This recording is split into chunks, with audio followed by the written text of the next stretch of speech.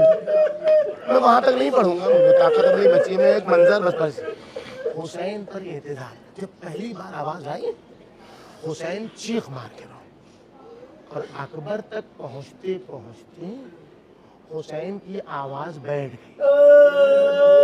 اب حسین ولدی نہیں کہتا, اب حسین آہ کہتا.